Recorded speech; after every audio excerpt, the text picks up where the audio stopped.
Hey, up next on the MARR Army Rock Show, we pride ourselves in scanning the globe to find you the best music wherever we find it. And over in Tel Aviv, Israel, we have Sagi and Menachem from Tel Aviv. They are with Rusty Boilers. They've got some great new singles out, guys. Welcome to the show. Thank you. Hi, thank you. Hi, Rocky. So, hey, it's so good to have you here. First things first, man, I mentioned you have 3 singles out there on Bandcamp now that our listeners can pick up. Share a little bit of your biography. How long have you guys been together, and how did you form? Okay. So, we've started on February 2017. Actually, we all know one of the band mates, which is Arik Bar. He has a school for music and is a musician by itself. He knew all of us, but we didn't know each other. At least we thought that we don't know.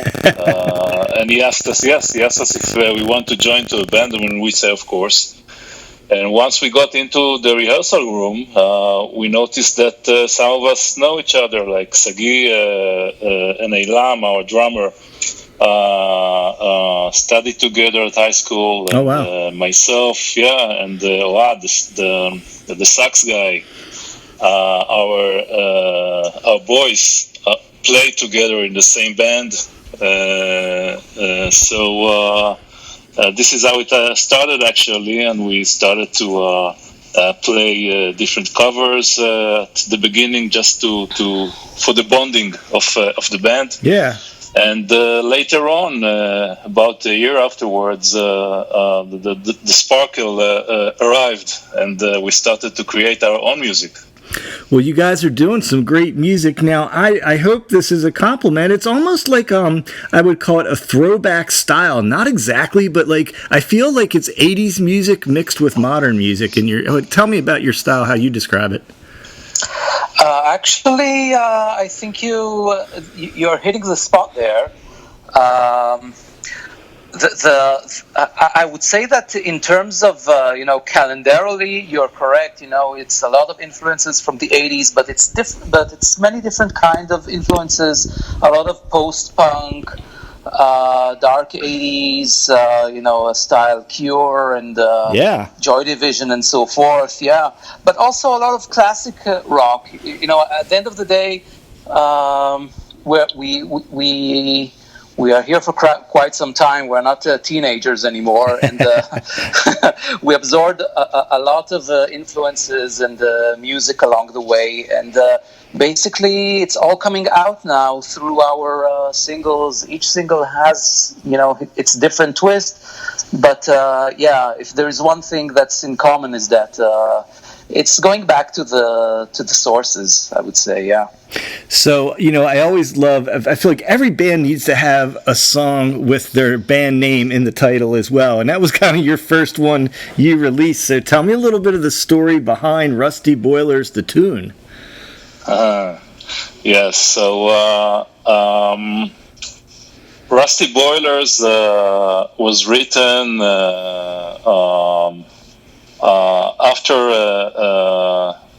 Actually, is inspired by a story from 1982.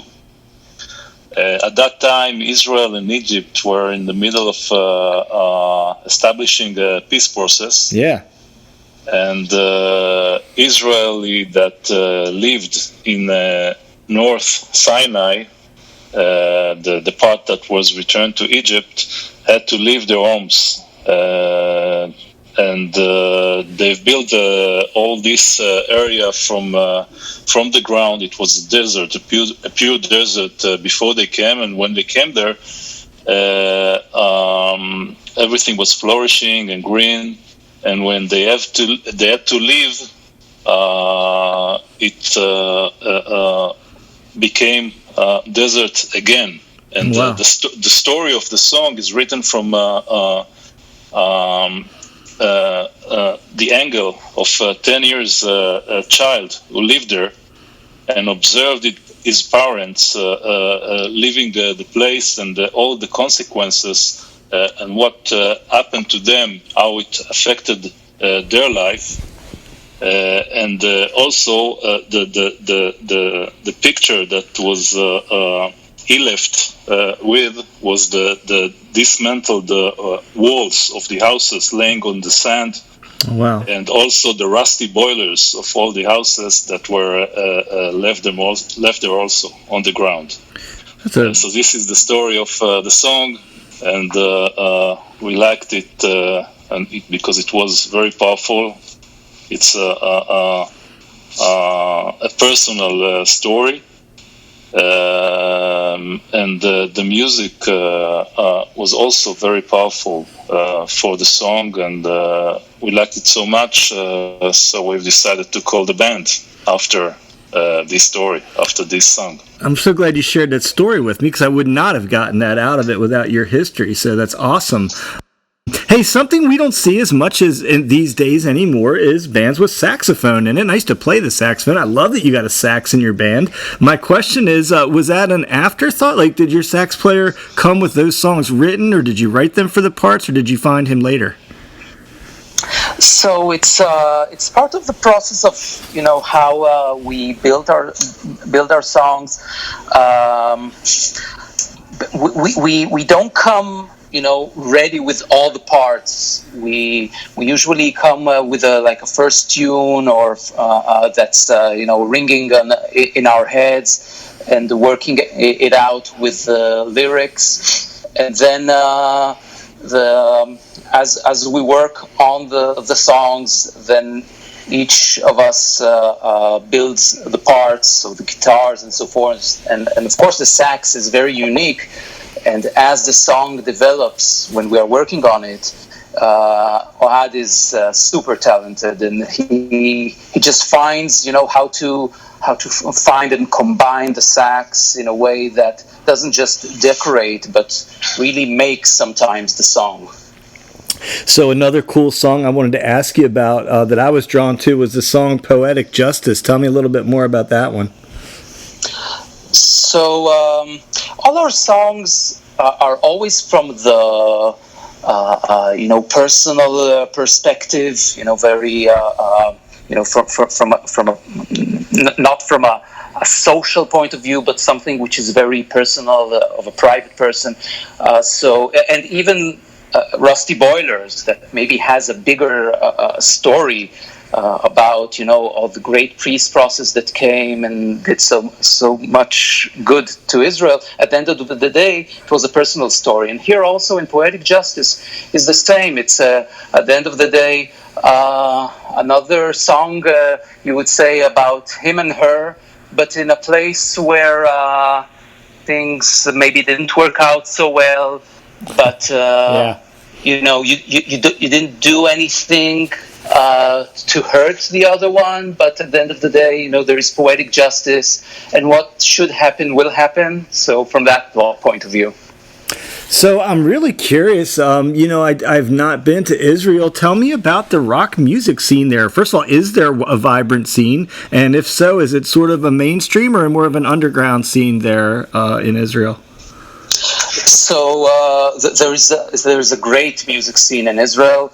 Again, it's all depending when. So of course, in the 80s, with all the rock boom of the alternative rock of the 80s, there were a lot of bands back then that have influenced also us, like Minimal Compact and CM.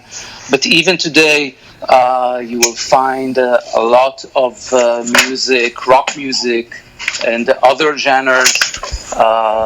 Even I think it was the latest Eurovision contest was in Israel. Not so much of a rock, but still just shows the vibrant music scene of Israel.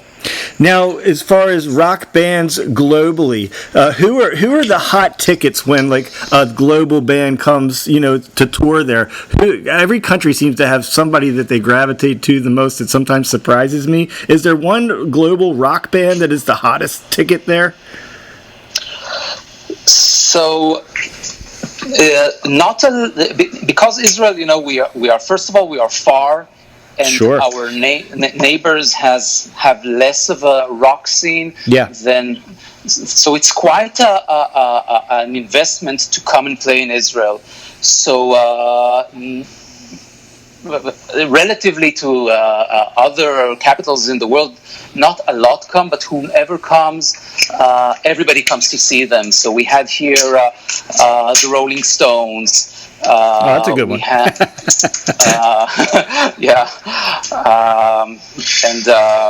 Dream Theater came here Yes. Nice. times. Deep Purple been Yes. here 4 or 5 times. Nick Cave been here several times. Pretenders been here.